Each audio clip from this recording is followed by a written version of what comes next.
We don't always feel comfortable admitting it to our friends. It's embarrassing, but secretly, the idea of being famous has great appeal. Fame seems to be the solution to so many problems. When you're famous, people will make way for you in crowds. You'll get warm smiles from admiring strangers. You'll be safe from rejection. You won't have to explain who you are at each new occasion. People will be convinced by you before you even meet them. If ever you're unhappy about something, your complaints will be taken very seriously. Your happiness will become the focus of everyone's efforts. You'll be boss. The intense desire for fame probably has its roots in the experience of neglect, in injury. No one would want to be famous who hadn't also somewhere in the past been made to feel extremely insignificant. Perhaps one's parents were hard to impress. That's why one dreams that one day the world will pay attention. Or maybe our parents were great, but it was the wider world, starting with the schoolyard, that was intolerable after early years of adulation at home. And yet, there's a problem. Fame cannot really accomplish what is asked of it. Every new famous person who disintegrates, breaks down in public, or loses their mind is judged in isolation, rather than being interpreted as a victim of an inevitable pattern within the pathology of fame. You want to be famous because you want people to like you. But the world isn't generally kind to the famous for very long, and the reason is basic. The success of any one person involves humiliation for lots of others. The celebrity of a few people will always contrast painfully with the obscurity of the many. Being famous upsets people. When we imagine fame, we forget that it's inextricably connected to being too visible in the eyes of some people, to bugging them unduly, to coming to be seen as the plausible cause of their humiliation, a symbol of how the world has treated them unfairly. Fame makes people more, not less vulnerable, because it throws them open to unlimited judgment. Everyone is wounded by a cruel assessment of their character or merit, but the famous have an added challenge in store. The assessments will come in from legions of people who would never dare to say to their faces what they can now express from the safety of the newspaper office or the screen. We know from our own lives that a nasty remark can take a day or two to process. Social media hasn't helped.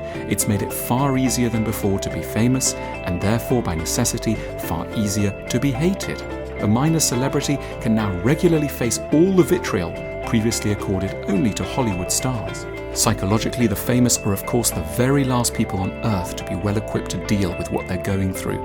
After all, they only became famous because they were wounded, because they had thin skin, because they were in some respects a bit ill. And now, far from compensating them adequately for their disease, fame aggravates it exponentially.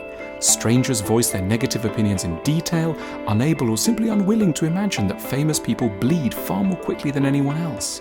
They might even think the famous aren't listening, though one wouldn't become famous if one didn't suffer from a compulsion to listen too much.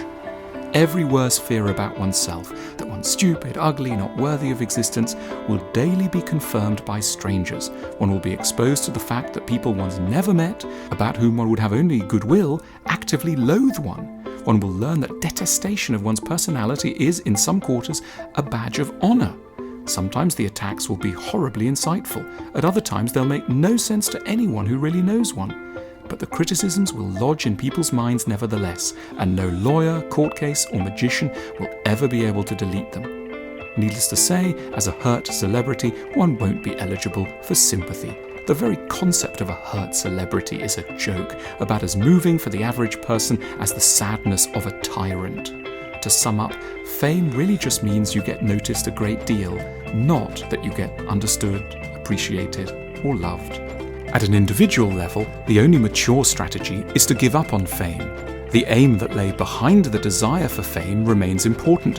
One does still want to be appreciated and understood. But the wise person accepts that celebrity does not actually provide these things.